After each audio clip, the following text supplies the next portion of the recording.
Nation and our great flag. I Pledge allegiance to the flag of the United States of America and to the republic for which it stands, one nation, under God, indivisible, with liberty and justice for all. Calder, would you lead us in a word of prayer, please? Thy heads, please. Heavenly Father, we thank you for the many blessings of this life. Help this body and all government bodies to make wise decisions for the benefit of their constituents and the citizens of their jurisdictions.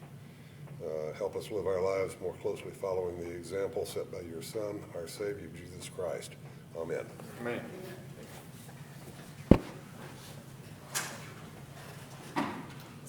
Cindy, do we have a quorum? Thank you. Approval of the minutes. Yes, Mr. Chairman. I'm trying to find them, Cindy. Oh, I'm sorry. I had them up here. What's the date, Cindy? June 13th. Okay. Okay. Yes, Mr. Chairman, I move that we approve the minutes from June 13th.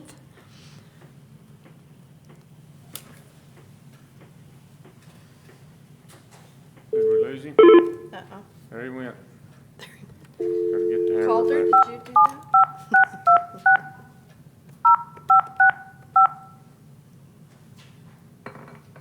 He was on there. I heard him. Code red. This is Will Cabin. Sorry I missed your call. If you would. Are you still there? I am. Okay. I'm back. Hammer I'm back. Okay, I Okay. need a second. Second. You have a motion to approve the minutes by Commissioner Dana and a second by Commissioner Ezell. All in favor say aye. Aye. Aye. Aye. All motion carries. All right. Move on to agenda item number A, public hearings. Agenda item number 1 would be to amend the Chaves County Building Code Ordinance number 60. Louis, you're up. Good morning, Chairman and Commissioners. Glad to see you all this morning. Before us is an amendment to the Chaves County Building Code Ordinance number 60. Staff has made necessary modifications to the existing Chaves County Building Code Oh, It's okay. in order to remain in good standing and compliance with the New Mexico Construction Industries Division, also known as CID, Building and Electrical Department per 14-5-1. Chaves County Building and Electrical Jurisdiction Authority is governed by the New Mexico CID. Additions proposed are the following: New Mexico existing building code, which are requirements necessary to maintain and repair a residential dwelling unit. The New Mexico Earthen Building Materials Code, that helps us to maintain and repair adobe structures without a structural engineer's plan. The New Mexico Residential Energy Conservation Code, this is a requirement necessary to construct an energy efficient residential dwelling. And the New Mexico Solar Energy Code, which is requirements for installation of solar panels on residential dwellings or in units. Also attached are the proposed amendments that staff has made. In red are the new additions, in blue are what we propose to strike out.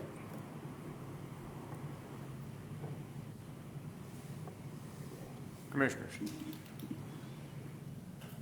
Mr. Chairman, how long has it been since we've updated? Boy, 2015 looks like, isn't it? Yes, It's been- 2015. yeah, and look at everything that has changed just within that.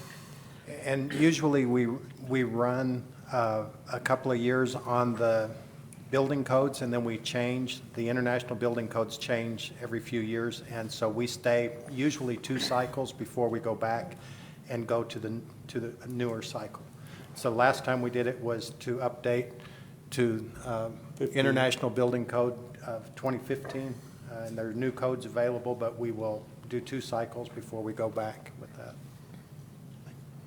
And so, and in this particular amendment, we just made it clear that we are going to continue on with the latest approved New Mexico Building Code.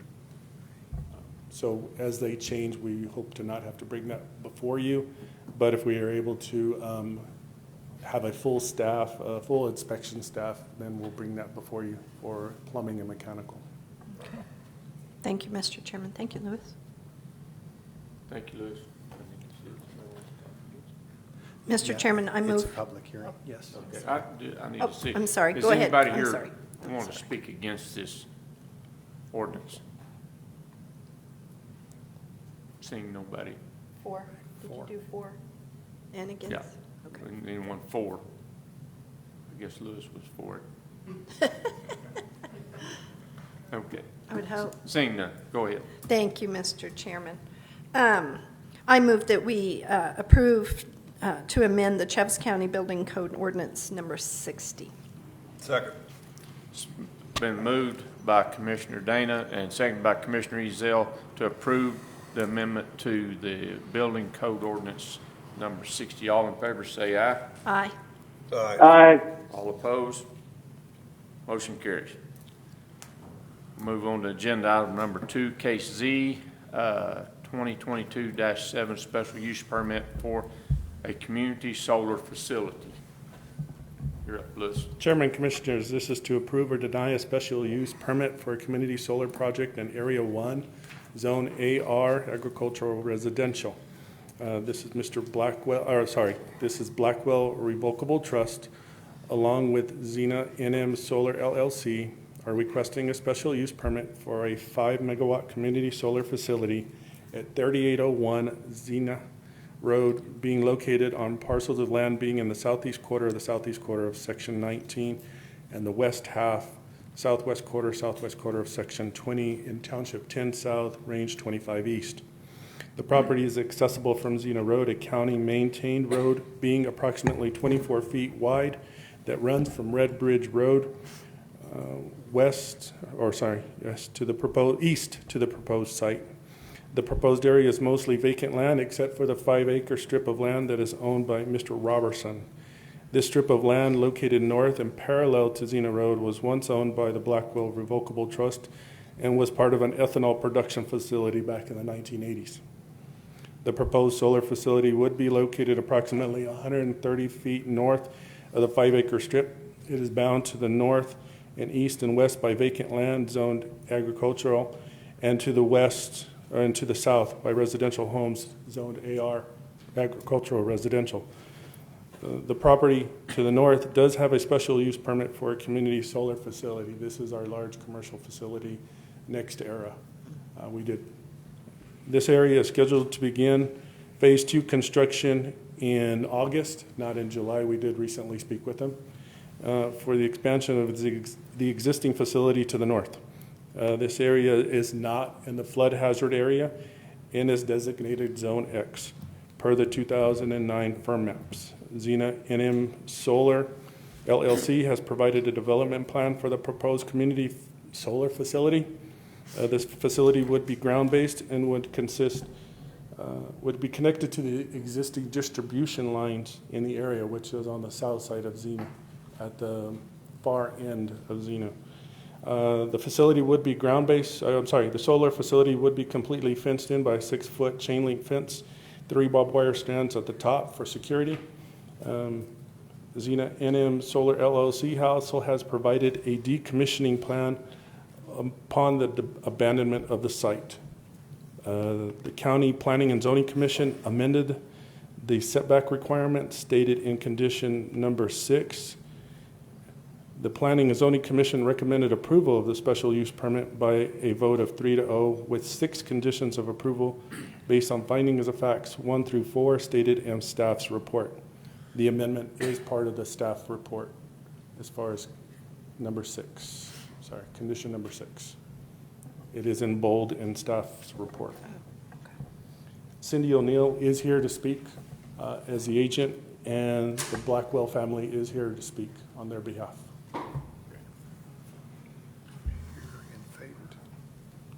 Okay, this being a public hearing, please, when you step up, they'll give you your name and your address, and I'll ask for anybody that's speaking for this project.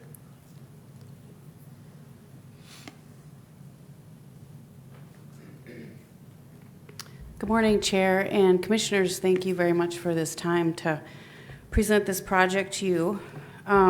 As Louis said, this is a community solar project, and it will be part of the new Community Solar Project, Community Solar Act of the state of New Mexico that they enacted a year ago and have been going through the rulemaking through the PRC. Excuse me, would you state your name? State and your Oh, your I'm name for the sorry. record? Just jumping right in.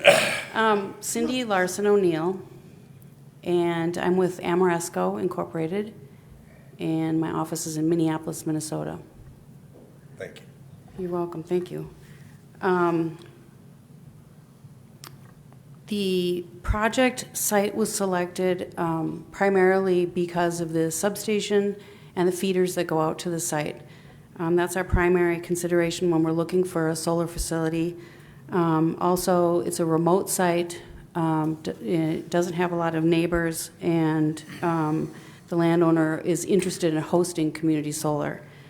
So it's an ideal site, and in addition to the large-scale solar that's to the north, seems to be a good fit.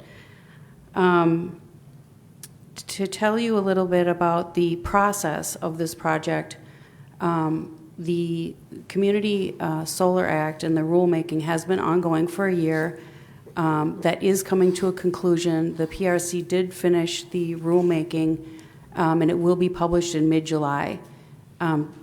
At the same time, the PRC is hiring a third-party contractor that will be the administrator of the program. There will be an RFP process where projects will be submitted for scoring through the RFP project, and it'll be a competitive situation. So in this scenario, we will submit this project into the application process, which we think will open in August or September. And then the projects will be scored and selected by the highest scores.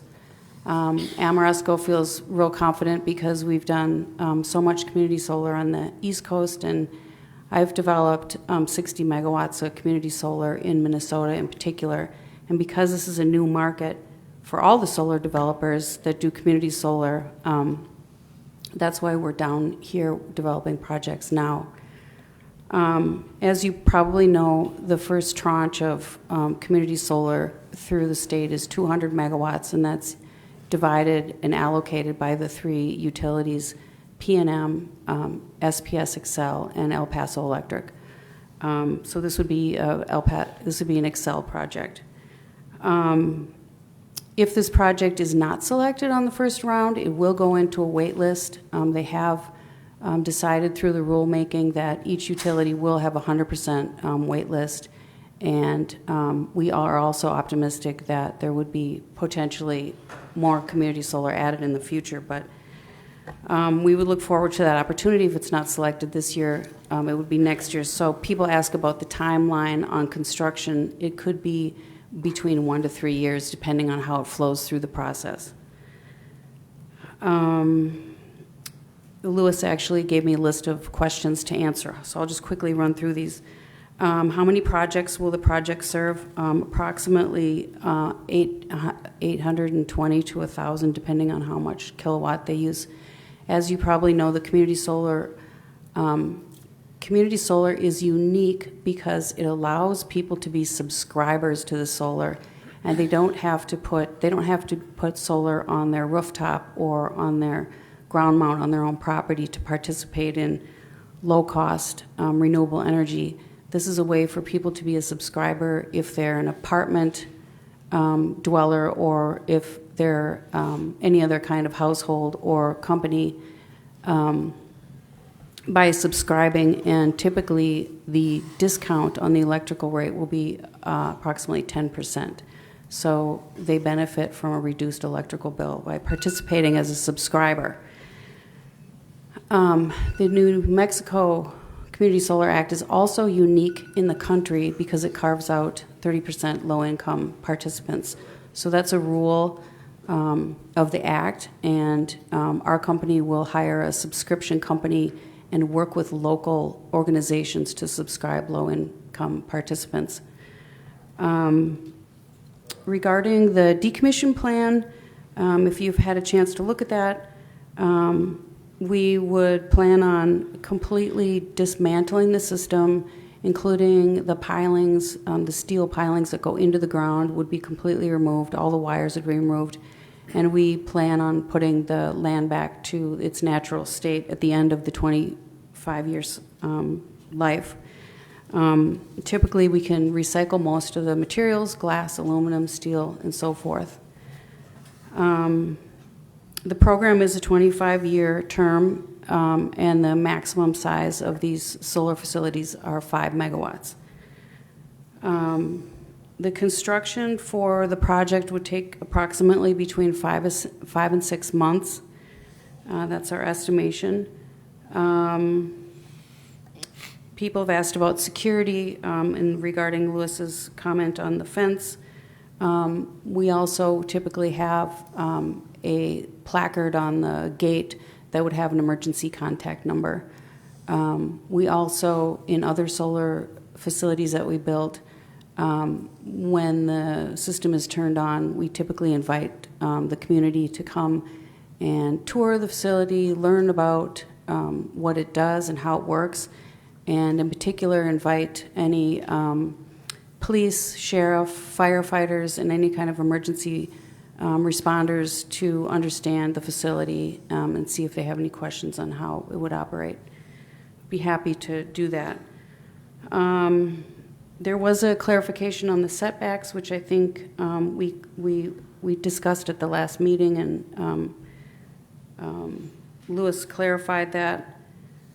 And I haven't seen that in writing, but it was talking about the 70-foot setback from the west. So just to make sure that that's all agreeable, and I think that's in the amendment. So that's kind of the overview of the project and the program, and I'd be happy to answer any questions.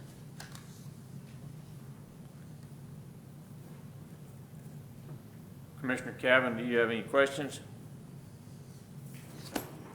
Commissioner Bilberry, thanks. I'll wait till after we have those that are in favor or opposed to this project before I'll ask any questions. Thank you. Anyone else? Commissioner Ezell. Lewis said there was a decommissioning plan. Yes. Tell us about it. The overview is basically what I described is and it does have in the plan, I'm sorry I don't have a copy in front of me, but it does also give timelines for when things are removed off the site, which are reasonable timelines. It has the recycling component. It goes into greater detail of how the recycling is reached out to the local recycling or other recycling entities at that time in the 25-year time frame. Bonding for the project to pay for decommission is in our lease with the landowner. So we do set aside money to pay for decommissioning. Sometimes The financial assurances run in favor of the landowner. well, it's in there that it's in the lease that we would pay for the decommission. Some jurisdictions But you said have they're bonding in place. If you say they're bonds, the bonds have to run in somebody's favor. Yes, it would be for the landowner, I would Okay. think. Yes, I'm sorry. Yes, thank you. Lewis, do we have, we do not currently have a solar ordinance, right? What if we enact one that also requires financial assurances to run to the county?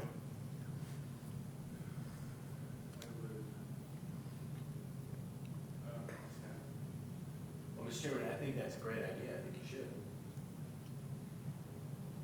Eventually enact one with bonding requirements and such that decommissioning is guaranteed.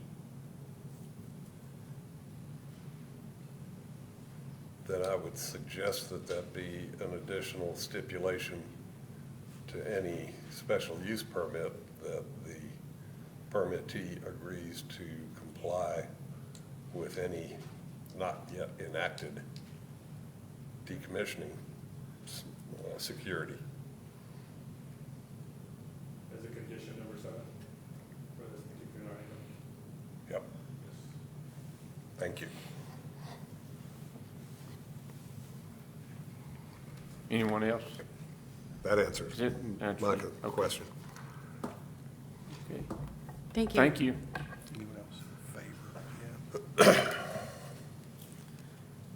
Okay, anyone else want to speak in favor of? Please state your name and your address for the record. My name is Claude Blackwell, and I am at 1229 East Mescalero, and I am part of the trust. And any questions? Just if you're speaking in favor, are you speaking in favor of it? Yes. Okay. When I made initial contact with Cindy and Amersco,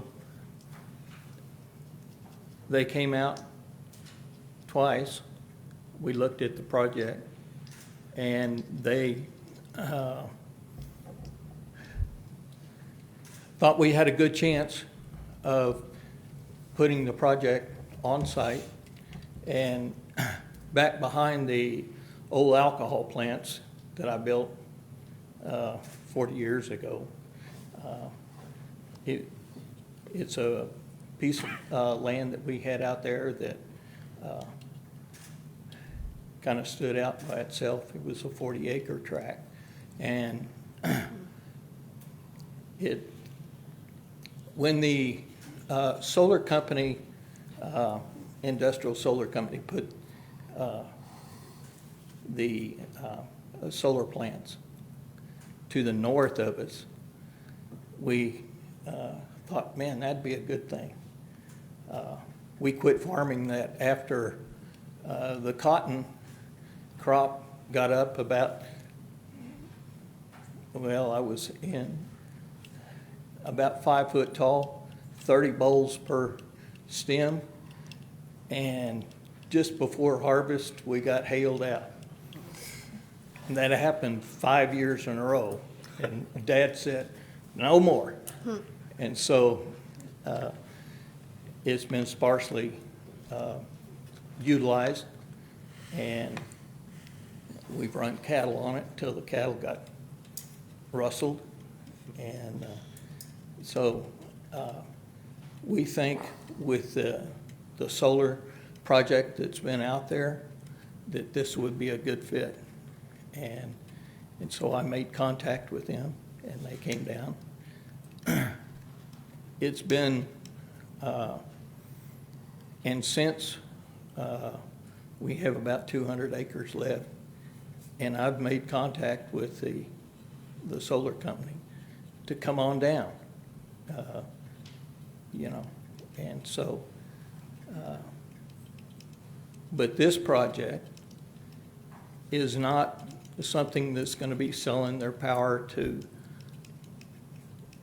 Florida.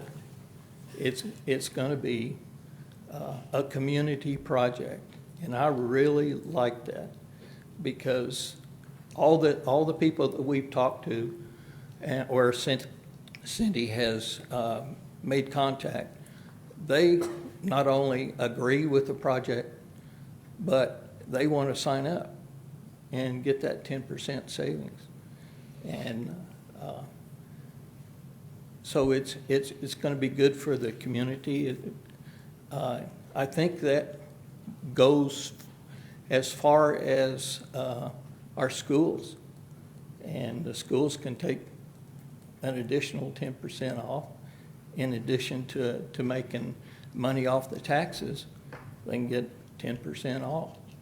So I think it's a good fit, and it's a small enough project to start with to get our feet on the ground. And but we have to go through the State Energy Commission and all that regulation. So I think it's going to be a good project. It's a community project, and it's kind of out of the way, and we have room to grow for other things if we wanted to. But that's about it. Any questions? Thank you. Anyone have questions for Mr. Black? Thank you, sir. Thank you. Does anyone else want to speak in favor of?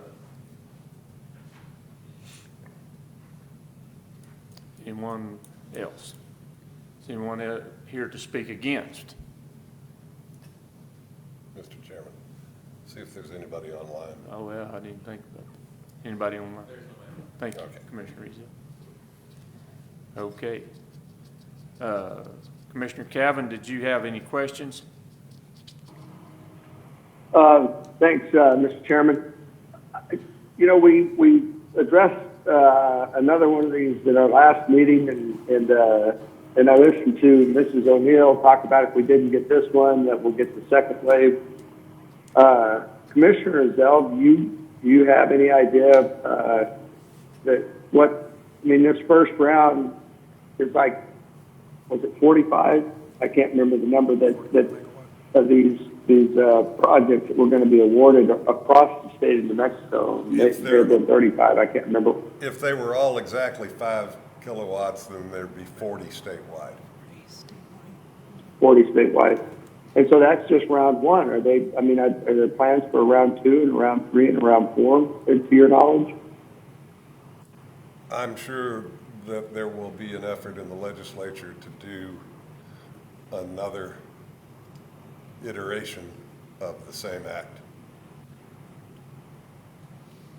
Okay. But I haven't seen, nothing's been pre-filed. Right. Okay. Well, I guess one of the things that I would like to see, and I don't know if we can put this in there, but you know, we're doing these community solar projects. I sure would like to see the panels that are being used for that to be American made, instead of having all these things shipped over from China or from overseas. And I don't know if Ms. O'Neill can give us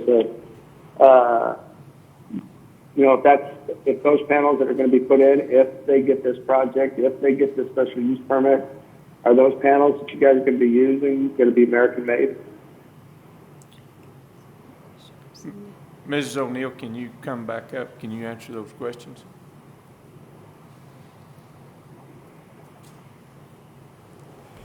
That's a really good question. Our company would support using American-made panels. It's complicated, though, because of a couple of reasons. There aren't that many panel manufacturers in the United States. They're working on incentives to level the playing field so that they can ramp up panel manufacturing in the U.S. So it's a little bit of an unknown. And you may be aware of the tariff disputes and tariff problems that international panels have been having, which has caused delays in projects and price fluctuations. So just prior to this meeting, I understand that the utility scale project to the north is having issues delivering the panels. And a quick background, years ago when they put tariffs on the solar panels coming from China, there was an effort for China to deliver the materials to other countries and then export the panels from those countries to the U.S. to avoid the tariff. And so the dispute that's going on now is wanting to retroactively trace back those panels and put tariffs on them. These are projects that have been installed all over the United States, and some of the projects will be caught with increase in prices that weren't tagged coming in the first place. So it's a little bit of a mess, and they're trying to work through it. In all fairness, everybody's intention is to do the best that we can for the United States and for our workers here and for our manufacturing plants here. But on the flip side, for solar developers, we need stability and understand pricing to make sure our projects pencil out. And if you compare the purchase of U.S.-made panels with on the other side, if you use panels that are made from another country, and it's not just from Asia, they're also from other countries, that the workforce and engagement with people that are working, and the engineering people, the installers, the environmental workers that work on these projects, the geotech workers, legal, title work, everything that goes along with solar development has a robust local, economic driving factor. And so we feel, good that has to be looked at as well. And that to stall a project out and hold everybody's jobs up is just something to consider on the flip side, if that's a good explanation.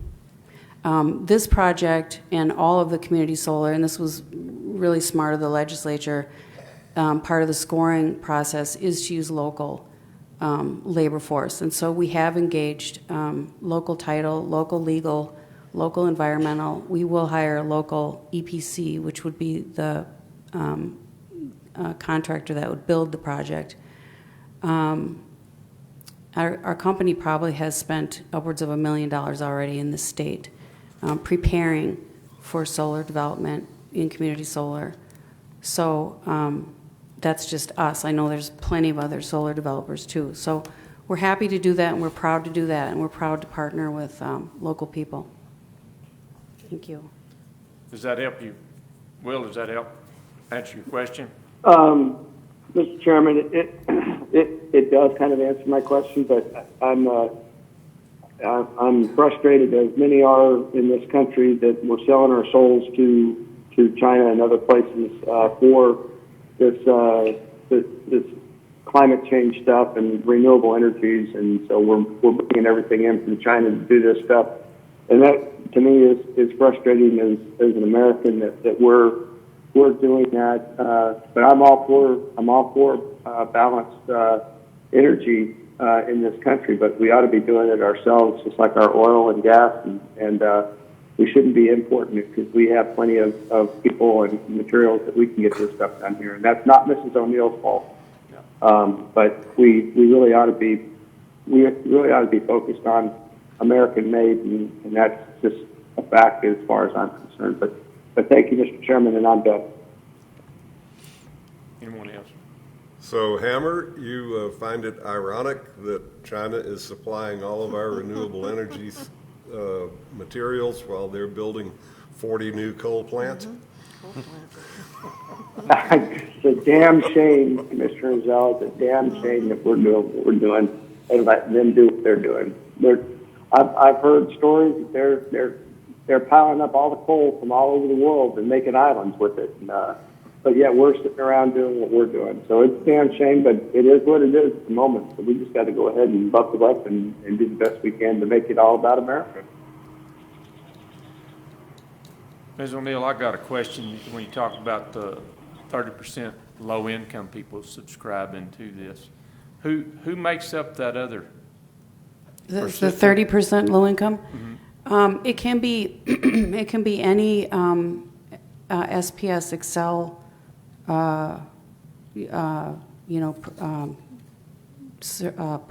customer. Yeah, thank you. But what I'm asking is, if you give Commissioner Ezell 30%, or he's part of the 30%, gets a 10% discount, but I don't qualify, does my electricity bill go up because he qualifies for that? No, there's language in the bill that has the developer covering the costs of the connection and the build. So any upgrades at the substation or on the feeder lines, circuit lines, are covered by the developer, and so they do not get pushed off on the other ratepayers.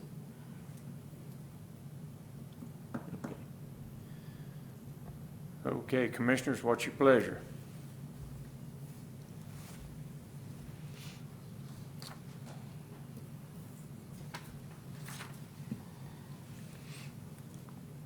Mr. Chairman, I move approval of the special use permit in case 2-22-07, subject to the commission's findings and stipulations, and stipulation number 7, which will be worked out between Lewis and Stan, dealing with the possibility of financial assurances for decommissioning running in favor of the county. Second. It's been moved and seconded, moved by Commissioner Ezell and seconded by Commissioner Cavan to approve case Z 2022-7, special use permit for the community solar facilities with facts and findings and stipulations as stated. All in favor say aye. Aye. All opposed? Aye. Okay, I think he's for it. He just indicated. All opposed? Fine, none. Motion carries. Thank you. Agenda item number 3, agreement of A-22-026 ratification of the fiscal year 23 CYFD agreement. Good morning, Mr. Chairman, Commissioners. As to agenda item number 3, agreement A-22-026, ratification of the fiscal year 23 CYFD agreement. The Chavez County Comprehensive Strategy Board, would like the ratification approval for the fiscal year 23 agreement between Chavez County and the Children, Youth, and Families Department. The amount awarded for fiscal year 23 is $179,682. Programs are listed within the agreement under attachment to budget. The agreement will fund the project year July 1st, 2022 through June 30th, 2023. Staff recommends approval. Commissioners.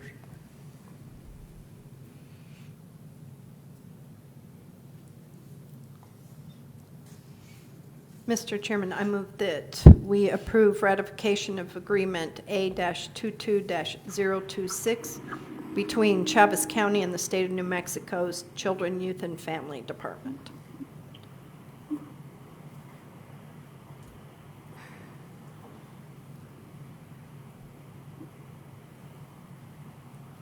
Is there a second? I'll second for the purpose of discussion. Been moved by Commissioner Dana and seconded by Commissioner Ezell to approve agreement A-22-026 ratification of the fiscal year 26 CYFD agreement. Is there any discussion, more discussion? Anybody need to discuss anything on it? What does this do? Mr. Chairman, Mr. Commissioner, this grant helps our youth in Chavez County. This money goes to several CASA programs and the Wings for Life White Tribe program.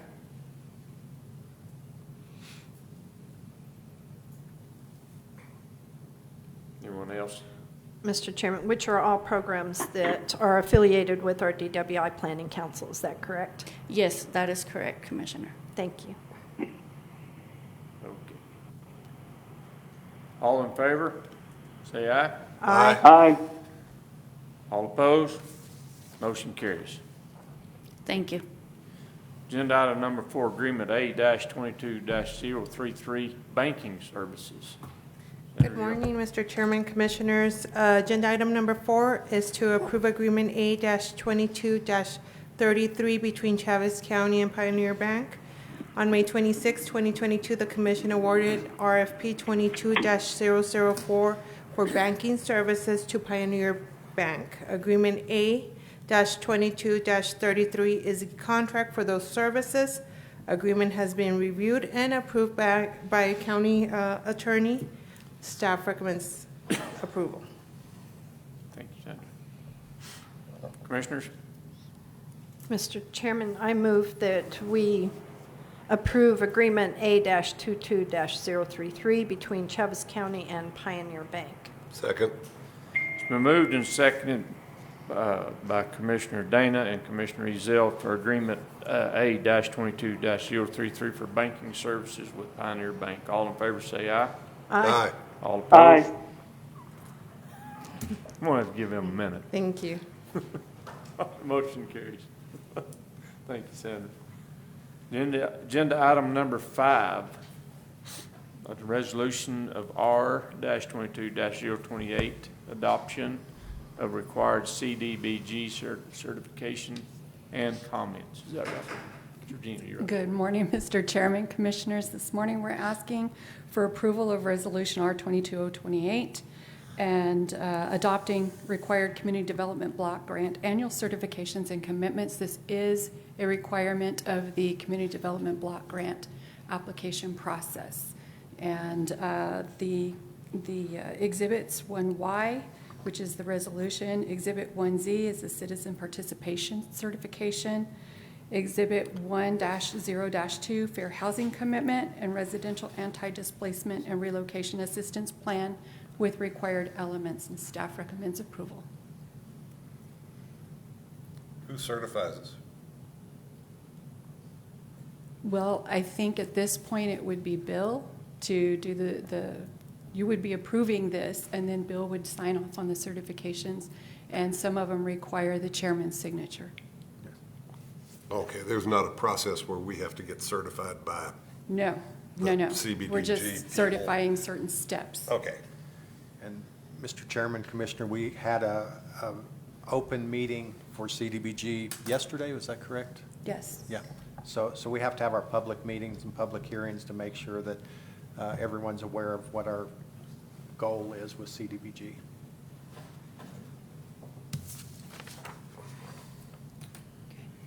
Okay. Which one is that? And Mr. Chairman, I move approval of Resolution R-22-028, Yep. adoption of the CBDG certification and commitment process. And you would appoint County Manager Williams to do the certifications? And to appoint County Manager Williams to do the certification. Thank you so very much. Second, Mr. Chairman. Been moved by Commissioner Ezell, seconded by Commissioner Dana to approve Resolution R-22-028 for the adoption of required CDBG certifications and commitments, and County Manager Williams to be Certified. certified. All in favor say aye. Aye. Aye. All opposed? Motion carries. Thank you so very much. Thank you. Agenda item number 6, Resolution R-22-029, authorizing Chaves County to pick up PERA statutory employee contribution rate increase. Good morning, You're up. Mr. Chairman, Commissioners. Agenda item number 6, Resolution R-22-029, approving the county to pick up the PERA contribution rate increase. Chaves County resolution proposes Chaves County to pick up the 0.50% PERA increase for employees as approved in the interim budget fiscal year 22-23 on May 26th. Staff recommends approval. Commissioner Ezell, do you have any comments? I can't find it yet. Keep going. Keep I going. know. It's agenda item number 6. I Yeah, but know. But it's- our last but it's behind presentation, agenda Georgiana item gave us number so much 5, stuff. which is yeah. a little long. Here, do you We- want this? We appreciate all the, This is it. Yeah. Here Hard you copy. go. oh, look. Isn't We have a that hard nice? copy of the, No, that's Yeah. 7. I think that's 7. Yes. oh, I I'm knew just checking that. to see if you. Yeah. You'll get there eventually. Thank you, There it is. Georgiana, for all the information. I move approval of Resolution R-22-029. Second, Mr. Chairman. Okay, it's moved by Commissioner Ezell, seconded by Commissioner Dana for approval of resolution, agenda item number 6, resolution R-22-29, authorizing Chaves County to pick up PERA statutory employee contribution rate increase. Thank you. All in favor? Aye. Aye. Aye. All opposed? Motion carries. Jessica, could I get you to bring me that plug I give you, because this one's no good for my, thank you. Did you already break the one I gave you? I think I got, this is the one you gave me, the one that's broken. Agenda item number 7, Resolution R-22-030 for the year 22-23, changes in personnel charts, position, upgrades, and newly approved positions. Let me read again. Yes, so this resolution incorporates the upgrades of personnel positions for the GIS Mapper Tech, one of the sheriff clerks, the renaming of the Network Security Administrator position, adding 2 custodian positions, the $15 minimum wage and/or 5% cost of living increase, as well as a 4% increase for the flood superintendent, as approved in the interim budget 22-23. Staff recommends approval. Mr. Chairman, I move approval of Resolution R-22-030. Second, Mr. Chairman. It's been moved by Commissioner Ezell, second by Commissioner Dana, to approve Resolution R-22-030 for the year of 22-23, changes to personnel charts, position upgrades, and newly approved positions. Commissioner Cavan, you got anything you want to say? Are you still there? No, I'm here. Nope. Just keep rocking the meeting. Okay. Mr. Chairman, you're doing a good job. All in favor, say aye. Aye. All opposed? Motion carries. Mr. Chairman, may I just say one thing? Yes. Thank you very much to our Finance Committee. Thank you, Emma, for your input. Thank you, Annabelle. Thank you to everybody. I just think that it should be noted that we are doing our due diligence. We're trying to take care of our employees, our family. Right. I mean, $15 minimum wage, because that's on the radar, and we are doing it, and the 5% cost of living increase. I think it should be duly noted that we in Chaves County are trying to make sure that our employees are taken care of, and thank you, Finance Committee. I appreciate it. And picking up the The PERA. increase. Yeah, thank you to the legislature. I'm just kidding. I'm kidding. Yeah, that's been an ongoing debate in the legislature about the sovereignty of the PERA. But yeah, we are trying to take care of our employees as best we can, and I think this is great that we are doing it. And thank you very much, Thank everybody, you. for your input. Thank you. Thank you. Okay. Mr. Chairman, Commissioners, agenda item number 8, which is Resolution R-22-031, is to authorize the purchase of real property and approve the execution of documents by Chairman Cavan. Chaves County would like to acquire a parcel of land on which to build our new public health department. The owner wishes to sell the 3.27-acre parcel to Chaves County for the sum of $55,000.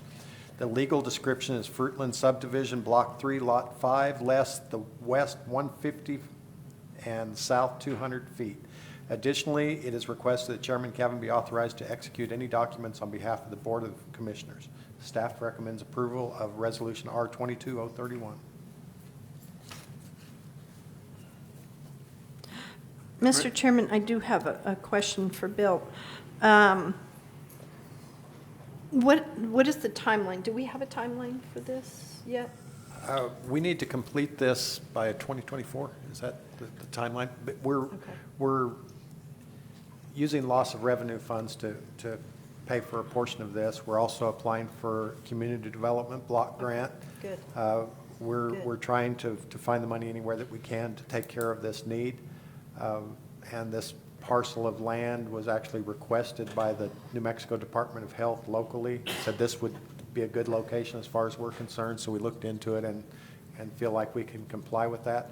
We have selected and have already had a report back from our architects. You selected the architect 2 months ago, I believe it was. The architect has already come back, blocked out the areas in a building and was able to make everything that they requested fit within the square footage, which we've requested because we're paying for it. So we want to be sure that it's affordable and provides what they need, but at the same time doesn't overly burden the county with the cost. Good. Thank you. Thank you, Mr. Chairman. Thank you, Bill. You're welcome. In the interest of transparency, why don't we include the street address? I'm not sure that there actually is a street address because okay. nothing is there. It's vacant land. However, the situs address on the assessor's office is 711 Buena Vista Street, which is essentially, not quite, but essentially the corner of Garden and Hobbs Street. The less 150 feet by 200 feet is literally the corner, but it's the same vacant parcel. But Buena Vista Street is what the situs address shows, which is the side street running off of Garden to Mulberry.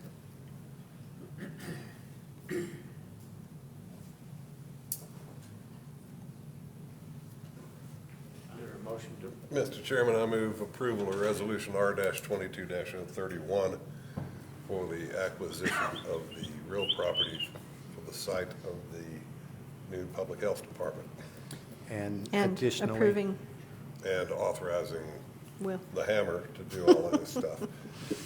Second, Mr. Chairman. I'll agree.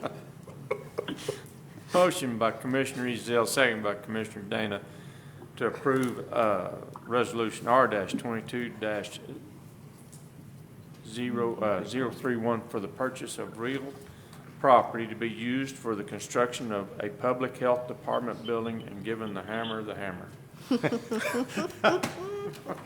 All in favor, say aye. Aye. All opposed? Aye. Dang it, you're gonna have to hurry up, Will. Mr. Chairman, can I just make a couple comments on this project? Yes. You know, we spent some time last week, 2 weeks ago, walked down to look at the build out that we have going on for dispatch. And I know Area D is a place that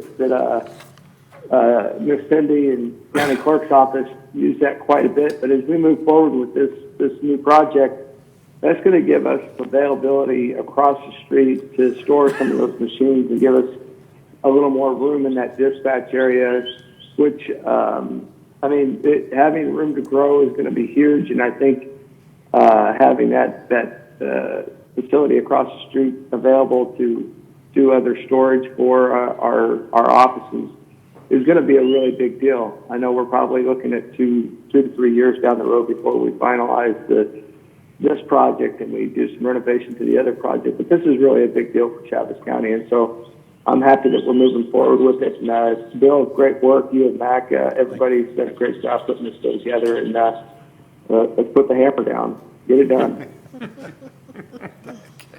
Thank you, Commissioner Gavin. Agenda item number 9.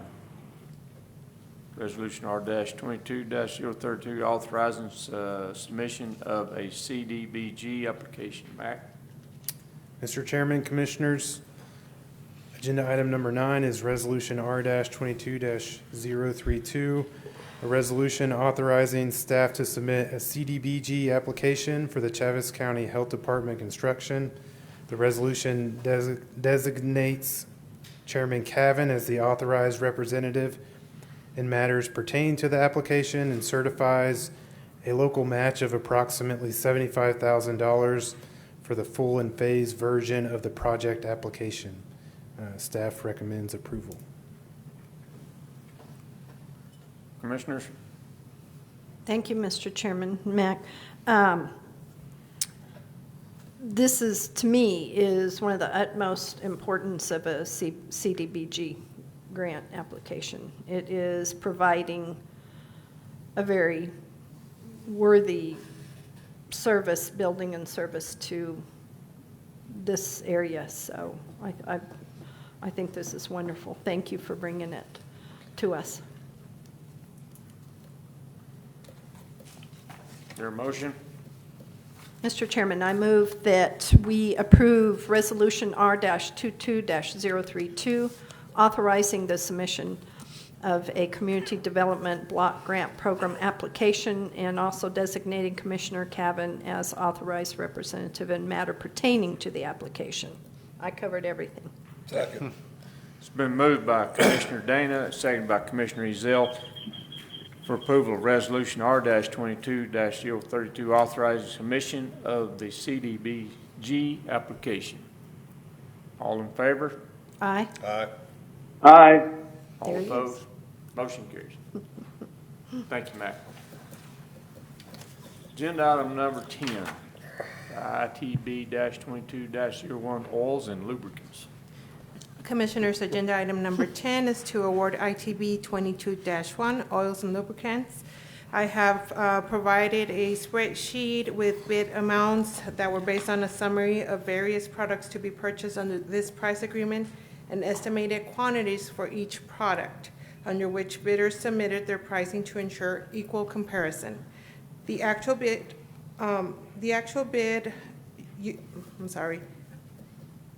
award will constitute a term price agreement which will be utilized to purchase products at the prices bid for the hopefully duration of the contract, because prices have been going up.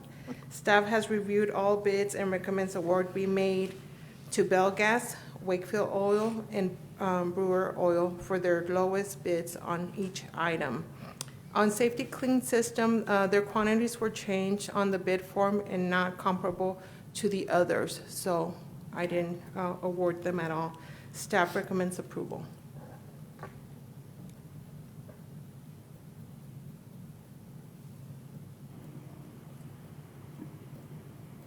Commissioners? Mr. Chairman, I move that we accept the ITB-22-1 oils and lubricants. Second. Motion by Commissioner Dana and second by Commissioner Ezell to approve the ITB-22-1 oils and lubricants. All in favor say aye. Aye. Aye. All opposed? Motion carries. Thank you. Agenda item, thank you, Senator. Agenda item number 11, revised 2022 primary election canvass. Thank you, Ms. Cindy. Good morning, Mr. Chairman, Commissioners.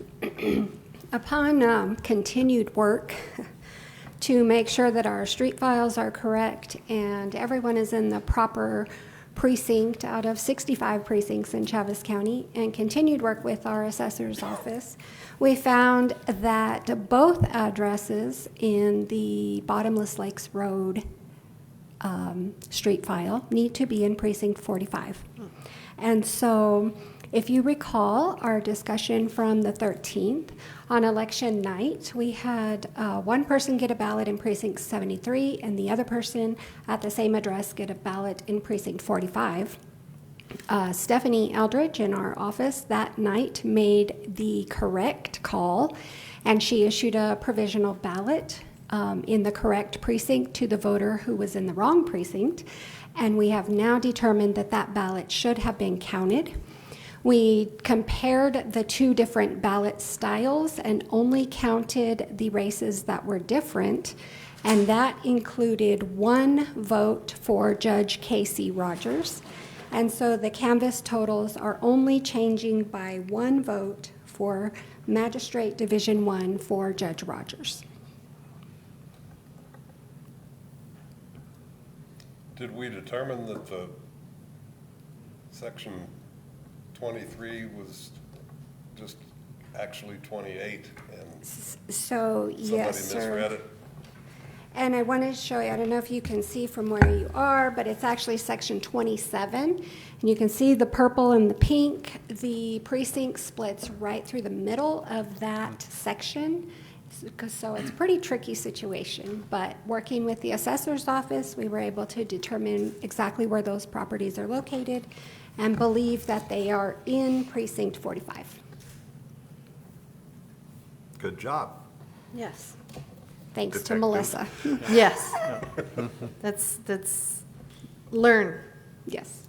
And we learned, and that's, we not only learned this as maybe something that came up, but it also kind of raises your spidey senses for the November election too, I think. So, and also, I don't know, you didn't attend the New Mexico County's conference or anything. Did anybody else? I don't know, I haven't heard. You guys have been on Zoom calls and stuff. Has anybody else run into this situation? Did you bring it up to the other clerks maybe? No, I had 2 people from the office attend the conference. I did not go. But I also reached out to the Secretary of State's office again, because I've never heard back from them on this situation, and they just said they were looking into it, so. Yeah, it needs to be duly noted because we are coming up on an important election, and it's one thing that you want to make sure. So, thank you. Yes, ma'am. Thank you. I appreciate it. Thank you, Cindy. And on that note, I will move to approve the revise of the 2022 primary election canvass. Second.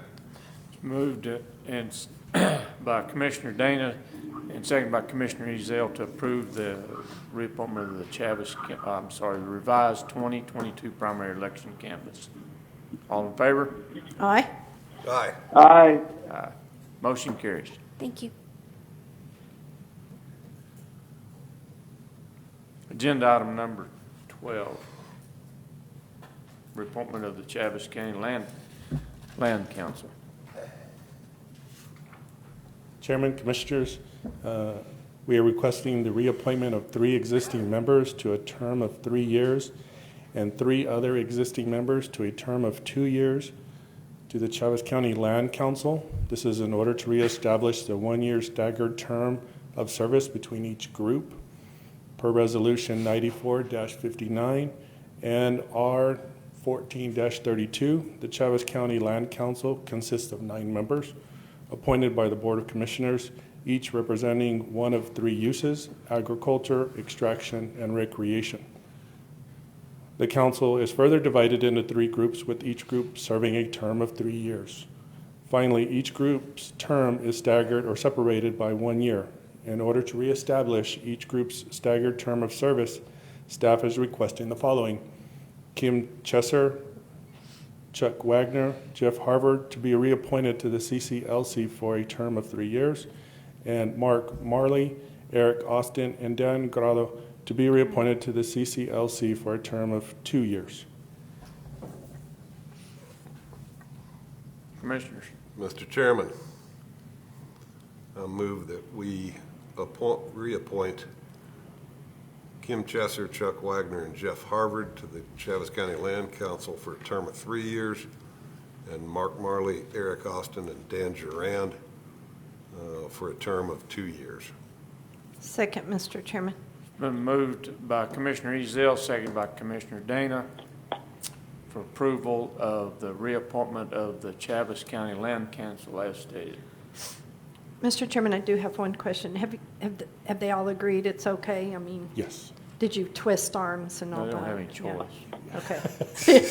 Like I said, did you twist arms? On a Thank side you. note, we still do have a vacancy in the recreational area. Oh, we do? Okay. Thank you. All in favor, say aye. Aye. Aye. Aye. All opposed, motion carries. Approval of checks.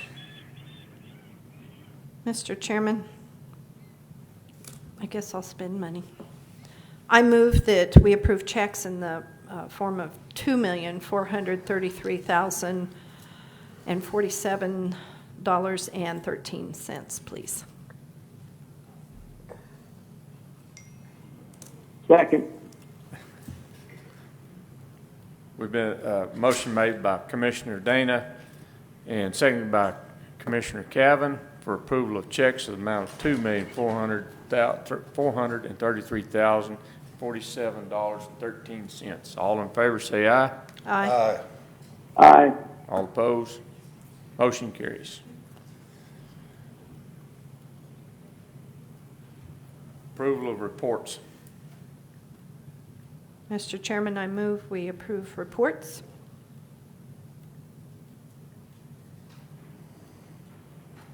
Second. Motion by Commissioner Dana and second by Commissioner Cavan for approval of reports. All in favor say aye. Aye. Aye. All opposed? Motion carries. Okay. Move this part of our meeting into unscheduled communications limited to 3 minutes per visitor. It does not exceed 15 minutes. No formal action is taken by the commission. Does anyone want to speak? Yes, sir. Be sure you state your name and your address, please, sir. My computer just went down. Perfect timing. My name is Marvin Clunes. I live at 6102 Kincaid, which is a licensed subdivision out there by the base. I was up here a couple months ago, or something like that, complaining about some property right next around me. And y'all were very sympathetic. Well, the thing hasn't changed a bit. It's gotten worse. I go talk to Lewis about it and all that. Well, we're working on it. I told the environmentalist about the septic tank deal. Well, I got to give them time. Nothing changes. They burn plastic, trash, firewood, whatever, every night. It blows around the neighborhood. I have a swamp cooler. Running the swamp cooler, it just comes in the house. You know, all I'm asking is y'all to get some kind of ordinance or something in effect so we can keep problems like this happening. Stop. You know, there's a guy named Brakeman, lives on Hobson Street, kind of corner of me. He's got 7 motor homes on his property. People living in them. Now, I'm not saying they're living all 7 of them. Last time I was here, there was 5. Plus the house, and they were living in them.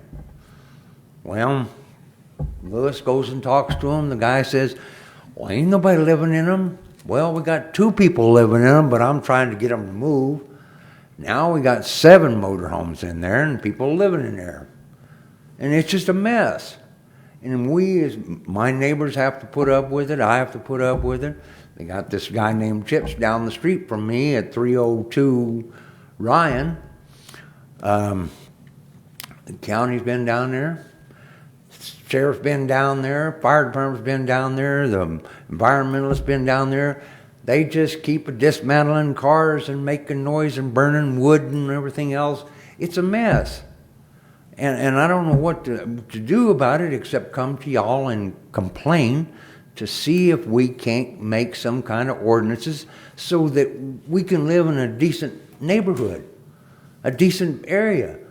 I mean, this county is falling apart because, I don't know, nobody has any authority or doesn't have any rules or whatever. It just, people do whatever the hell they want to.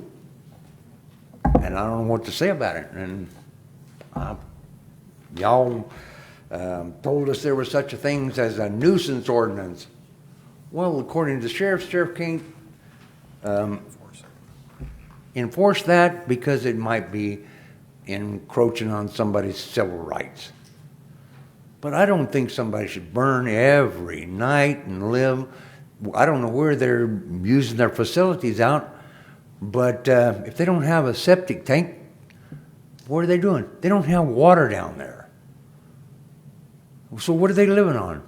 They're living like scum, and it's a mess. And we in the neighborhood have to put up with it. Motorcycles running all hours of the night and whatever else. I go talk to all my neighbors and they're all fed up with it. I tell them, come down here and talk to y'all. Okay? Maybe we can get something done. But the last time it was here, the mess has gotten worse, not better. The county come down there or whoever it was, went down there and red tagged some of these buildings, these houses. Well, these people didn't care. They don't care. They're just going to move in and just live however they want to. And I think that we ought to take care of our county a little bit better. It's a mess. So I got Mike here. He wants to say a few things and Thank you. whatever. Thank you, All sir. right.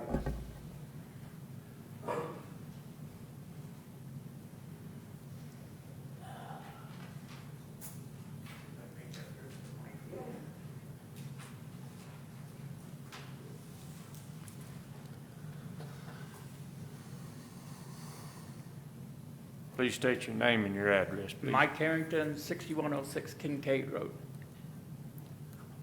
I told him I'd come down to support him. He asked me, have you seen anything, you smelled anything? I said, no. So I'm here to support my neighbor. We're the only ones sticking together up there. And the only other thing I'd like to say is I think the sheriff's doing a fine job, and I think y'all are too. It's hard out there. Other than that, that's all I got to say. Thank you very much. Thank you.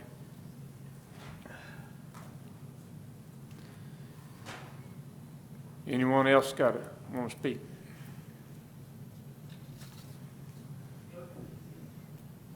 Good morning, Mr. Chairman, Commissioners. I just wanted to give an update from the Treasurer's Office. Would you give your name and? Tony Gomez. I just want to give an update from the Treasurer's Office. We held our annual property tax sale last Thursday, and in that sale, we had 163 total properties on there. Out of that sale, 116 were sold in that auction. We collected, or the state collected, $696,500 from that auction. Of that auction, the county only gets $60,315 from that for the base of the taxes. The rest goes to the state. I just wanted to let you guys know on the auction, and if we had more people in our office, we would be able to collect more and keep that in our office instead of it going into the excess fund for the state. That's about it. Tony, what happens to the parcels that did not sell? They stay on the auction list. Out of that sale, we had only 14 that stayed on the auction list for next year. And due to COVID, this was one of our largest sales. We haven't had an auction in 2 years.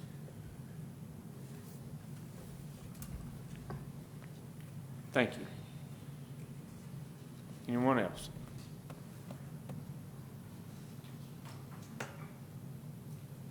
Okay. Guess we'll go into our commissioners' communications. Bill, do you? Sure.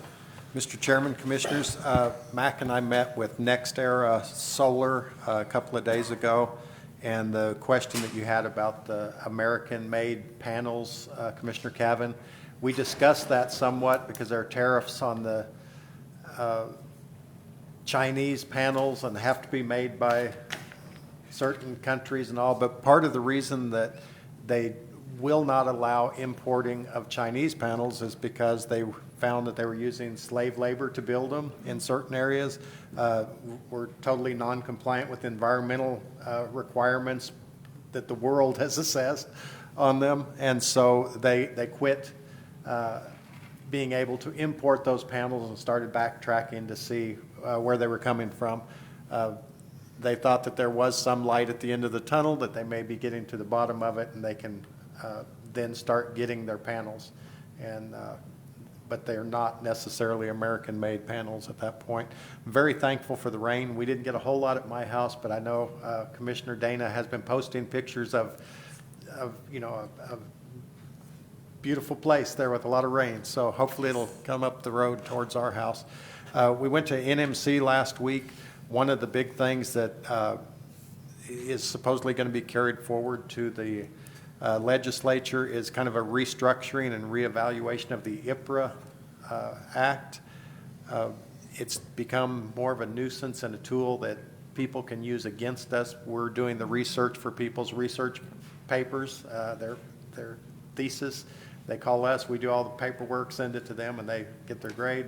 We have people, and they actually mentioned one guy by name, and most of the counties represented there knew who he was because they had all fallen subject to his handwritten IPRA request, and he could care less what he's asking for. He asks for these huge things and then waits for you to fail on some level of it, and then he sues you and collects, and he's, according to the DFA, he's got the best commissary account in the state of New Mexico because he's just hit everybody with that.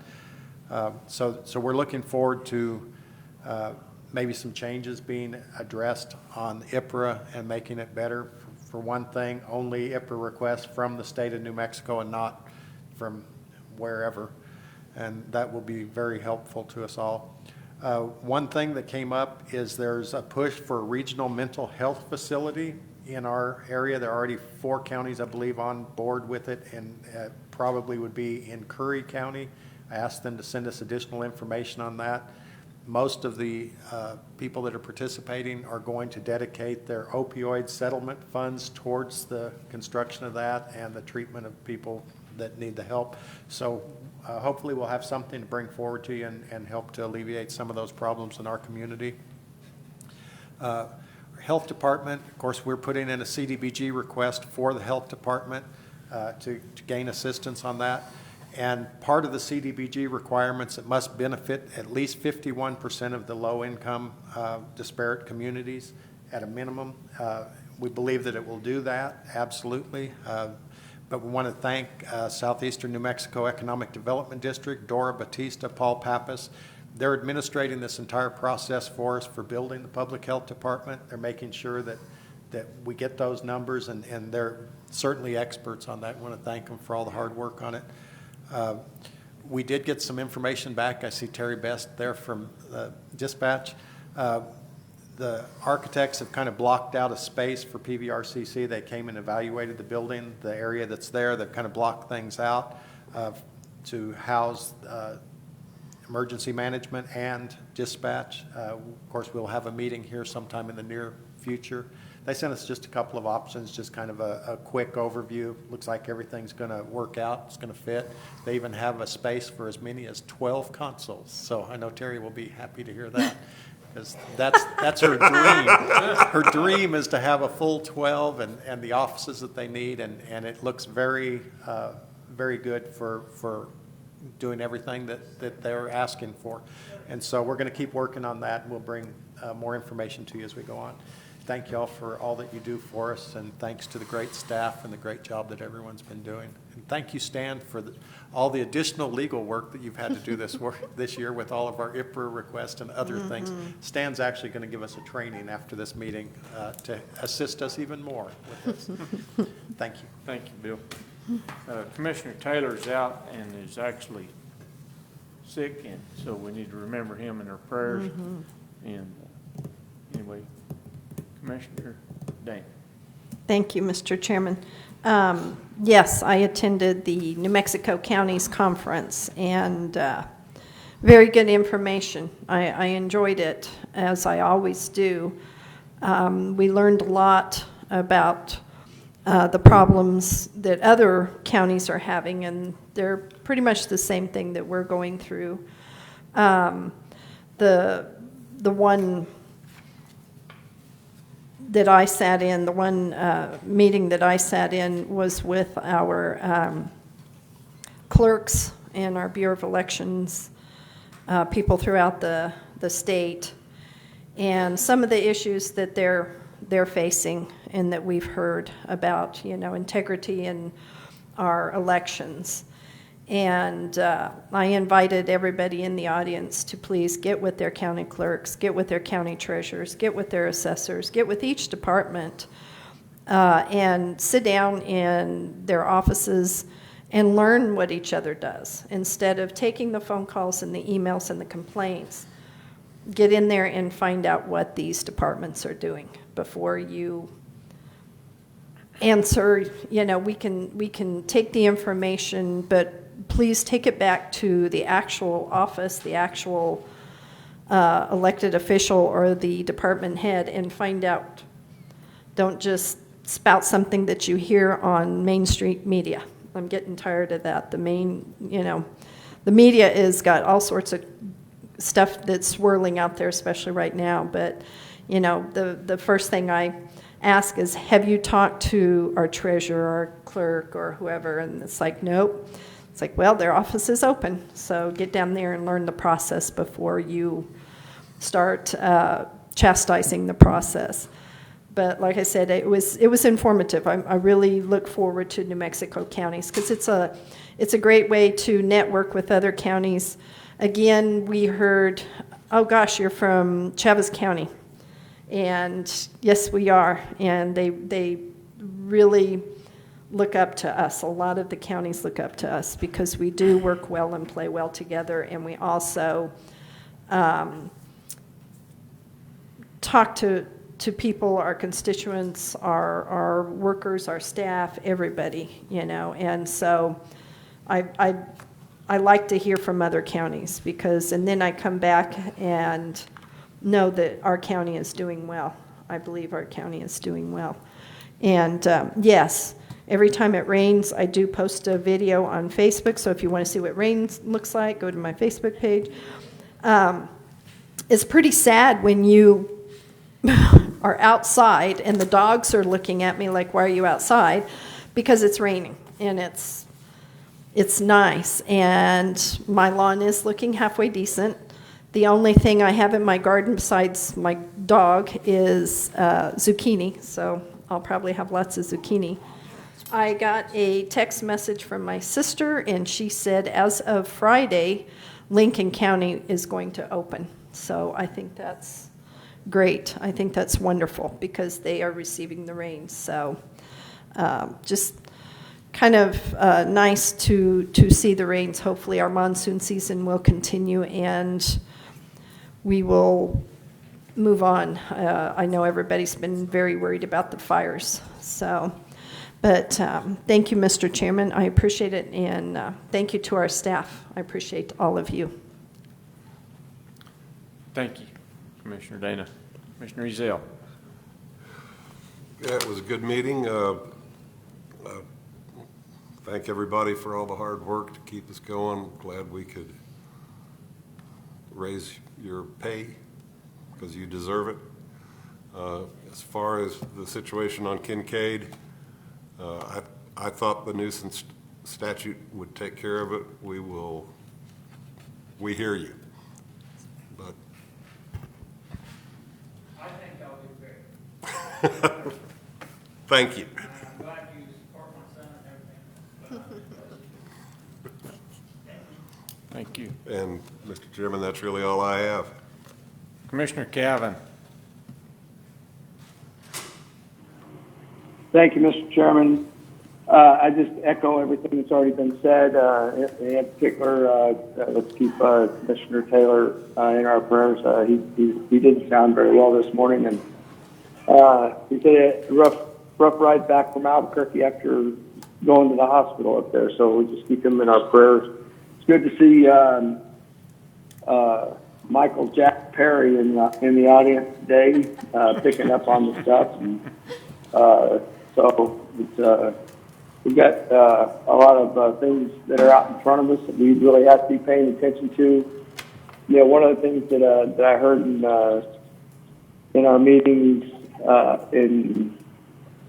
I can't remember now if it was in Albuquerque at the New Mexico counties, but no, I'm sure it was because the new BLM director for the state of New Mexico. We're back on the radar with our Carlsbad RMP. And I was pretty pointed with her on how long it was going to take, for them to bring something back to us. It's been 8 years that they've been working on that, 2 different administrations now. We're into the 3rd administration, and we better be keeping our guard up with it. And we have a good relationship with Jim Stovall.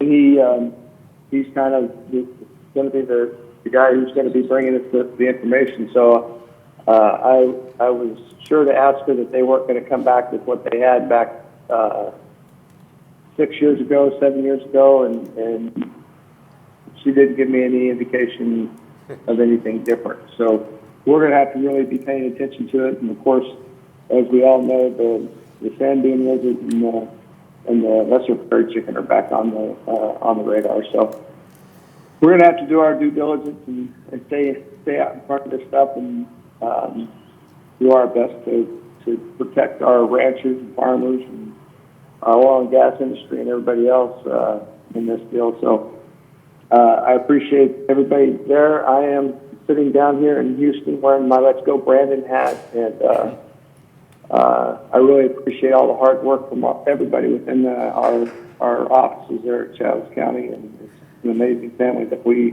get the opportunity to work with and do great things for Chavez County in southeastern New Mexico. That being said, God bless America, and God bless you guys, and everybody be safe as we finish out the month of June and pray for some more rain. Thank you, Commissioner Calvin. Just reflect everything's been said. Thank you for everyone's hard work and all that you guys do. It takes all of us to make this work, so keep praying for rain. That being said, I guess we'll adjourn. Sign the papers. Thank you. Bye, Hammer. He's been wanting to do that all